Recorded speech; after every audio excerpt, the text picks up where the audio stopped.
Hola, mi nombre es Fernanda Guillén. Estoy cursando la materia de Géneros Periodísticos 2, Saya B. Y hoy les vengo a hablar un poco acerca de la noticia, el reportaje y la entrevista. Para comenzar, les voy a hablar acerca de la entrevista. La entrevista es un intercambio de ideas u opiniones que se da mediante una conversación entre dos o más personas. En esta se cumplen dos roles, el entrevistador y el entrevistado. El entrevistador es el encargado de hacer las preguntas y él da inicio y cierra la entrevista. Y el entrevistado es quien responde la interrogatoria del entrevistador. El objetivo de una entrevista es obtener información u opinión acerca de un tema determinado. Ahora diré algunas de sus características. Cada entrevista debe tener un entrevistado y un entrevistador. Es una herramienta para obtener información específica, debe tener una estructura, se puede realizar desde cualquier medio, ya sea radiofónico, telefónico, audiovisual, personal, entre otros. Puede ser individual o grupal.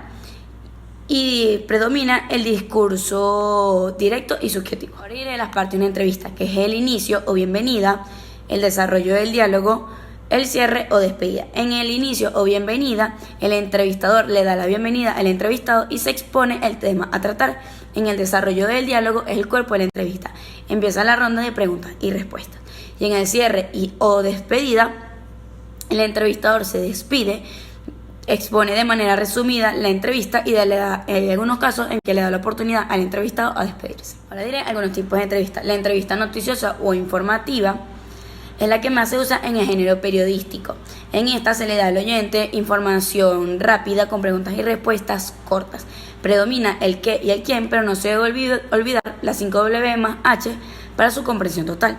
La entrevista de semblanza o personalidad, su objetivo es desnudar la intimidad de una persona, es dar a conocer lo que no se conoce sobre un personaje, ya sea por su labor social, por su cargo laboral, entre otros. Y la entrevista de personalidad, de opinión, es la que busca saber la posición de una persona frente a un tema determinado. Como les mencioné anteriormente, toda entrevista necesita de una preparación previa y para ella hay que seguir unos pasos: la estructura de un cuestionario, la realización de la entrevista, la selección y la entrevista. En la estructura del cuestionario, el entrevistador se encarga de preparar el cuestionario que va a aplicar para que la entrevista no pierda el sentido en sí. En la realización de la entrevista es donde se aplican las técnicas de entrevista periodística y el entrevistador usa el cuestionario preparado con anterioridad. En la selección, después de haber realizado la entrevista, el periodista selecciona la información que va a publicar. Y la entrevista, esta es la última fase, que es el producto final de todas las fases mencionadas con anterioridad. Es donde se le da forma compacta a la entrevista. Ahora les hablaré acerca de la encuesta. La encuesta es uno de los géneros periodísticos más importantes, ya que permite al periodista saber la opinión de la población. Se ubica dentro del campo de la entrevista, ya que es un método indagatorio que busca saber la opinión o información sobre un tema determinado. Algunas características sobre la encuesta. La encuesta debe seleccionar a sus entrevistados de forma representativa, ya sea por sector o por comunidad. Se realiza a personajes conocidos en algún aspecto de la actividad humana. No debe aplicarse en cualquier ocasión y es la acumulación de diferentes entrevistas de declaración que se le presentan al lector para ofrecerle diferentes opiniones sobre un tema planteado. El propósito de la encuesta es dar a conocer las tendencias de opinión de la colectividad mediante juicios, opiniones, entre otras, solicitados por un grupo de personas o un individuo acerca de un tema planteado.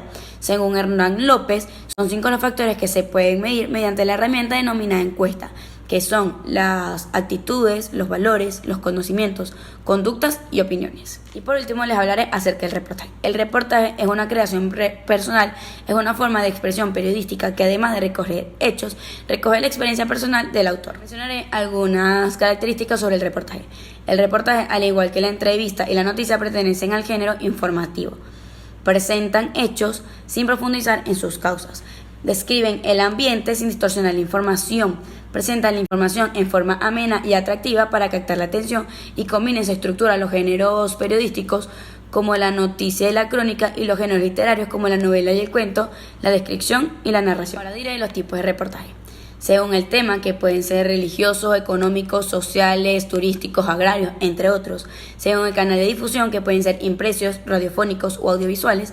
y según el tratamiento de la información, que pueden ser informativos o interpretativos. Les hablaré acerca de la fuente de información. La fuente de información puede ser una persona, una institución o un documento que proporcione datos sustanciales o complementarios para confeccionar cualquier tipo de material periodístico. Por último, les hablaré sobre los tipos de fuentes. Hay 3 tipos de fuentes: las vivas o directas, las documentales o indirectas y las iconográficas. Las vivas o directas pueden ser los funcionarios, los voceros oficiales, las personas de la comunidad, personajes importantes, entre otros. Las documentales o indirectas pueden ser documentos judiciales, encuestas, papel de trabajo, informes de organismos, comunicados de prensa, entre otros. Y las iconográficas pueden ser dibujos, mapas, esquemas, infografías, entre otros. Ese fue todo mi video expositivo. Espero que les haya gustado. Muchísimas gracias.